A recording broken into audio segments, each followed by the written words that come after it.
Now, a new report has revealed UK taxpayers have forked out almost £24 billion in jobless legal migrants since 2010. An astonishing figure, and this comes as the UK's porous legal system is being used to benefit millions arriving in the UK, claiming housing benefit, universal credit, child benefits and other handouts too. It's a simply mind-bending number, and joining me now to discuss this is our political correspondent Olivia Utley and the research director at the Centre for Migration Control, Robert Bates.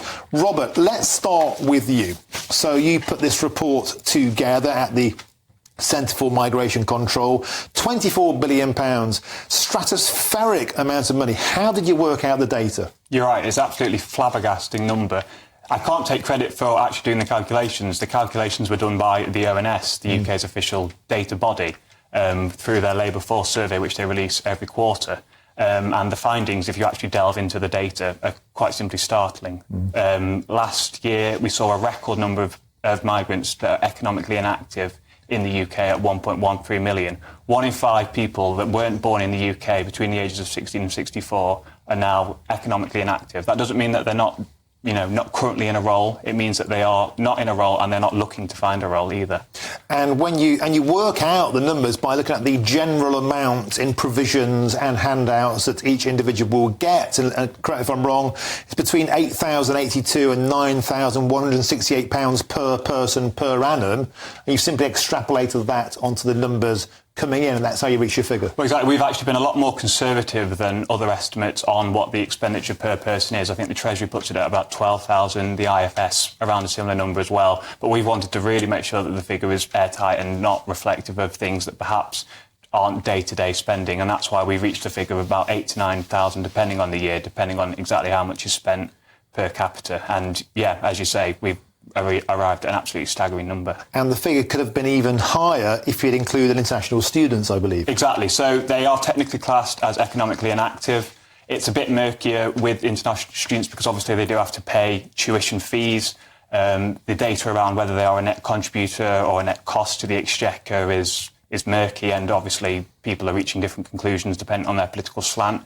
But yes, you can, if you include international students, find that the figure rises to 36 billion. Astonishing. Right, Robert, stick with us.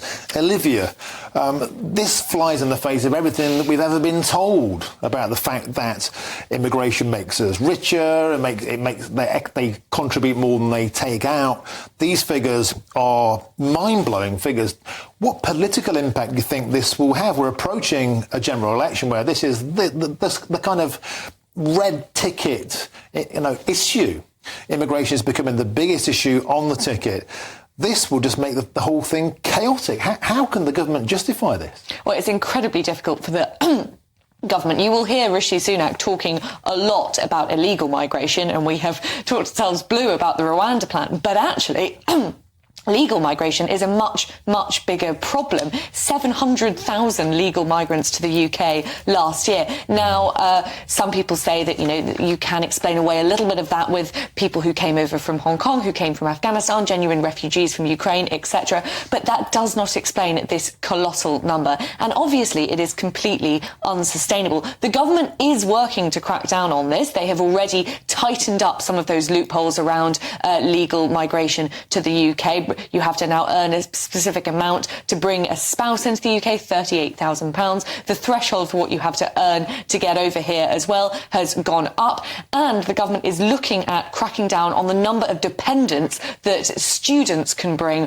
when they come here from the UK. At the moment, it is up to 4 dependents per student. So there's a situation, of course, where there are at least some people who are doing a Mickey Mouse degree in the UK in order to bring their whole family over here. It's a really politically difficult situation for the government, and although they are now beginning to crack down on it, we won't see the effects of that crackdown for quite a long time to come. And Rishi Sunak is really running out of time on this. By the time we see the next migration stats, it'll be very, very close to the next election, and the effects of the legislation that they're putting in place now, the government, still won't be felt. So we will go into the next election with the migration figures just as high as they are at the moment. point. And what's interesting, Rob, is that we covered a story yesterday where the immigration minister is putting forward his own information to the Home Office about the number of care visas that are being handed out, and the Home Office aren't even publishing. 13 reports haven't been published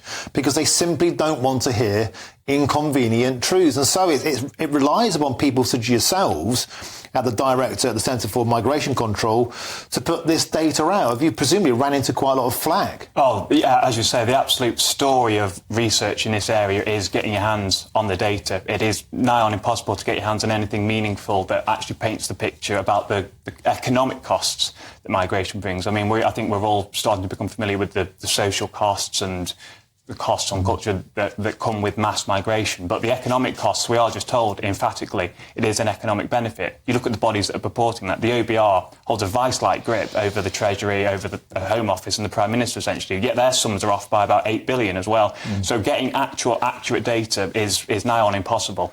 And do you think, Olivia, that we are now entering a period where, like I said, we saw yesterday 13 reports not published by the Home Office? I myself, and no doubt many other journalists that are in the game, have been putting the freedom of information requests in for this type of information. It's been routinely knocked back, saying it's not in the national interest, it could be damaging to departments or even the government itself to publish it. And then when we peel back the veneer and we see these figures, is there any wonder they don't want us to know if the figures are so eye-watering? Well, absolutely, and it's not only the figures which are sort of hushed up like what you're talking about here, but it's also the figures that are put out but very, very quietly. So if you look at the recession figures from earlier this week, it was revealed that Britain had just about entered into a recession, a technical recession. The economy had shrunk by 0.3 or whatever. It doesn't sound like very much at all. But there were also, came out at the same time, the GDP per capita stats, which were so much worse. Individually, everyone in Britain is getting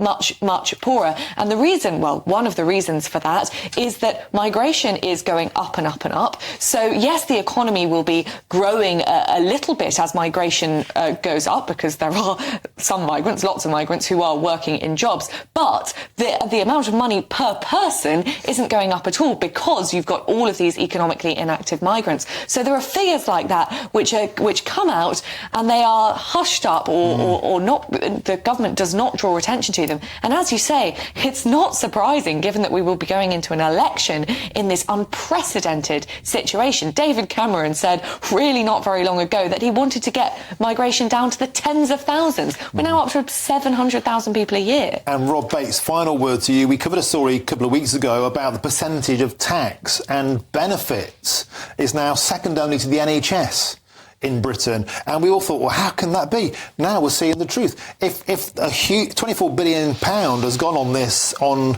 economically inactive migrants alone, this isn't sustainable. Absolutely not. Absolutely not, no. And the question is, as Olivia was discussing earlier, how does this get brought down? The government's plan to get numbers down dramatically barely scratches the surface. If anything, they reverse some of the damage that they've inflicted over the last 6 years, but it still doesn't get us back to a sustainable level, which brings opportunities, chances for training, skills for young people to get on the housing ladder. None of that exists in the current system.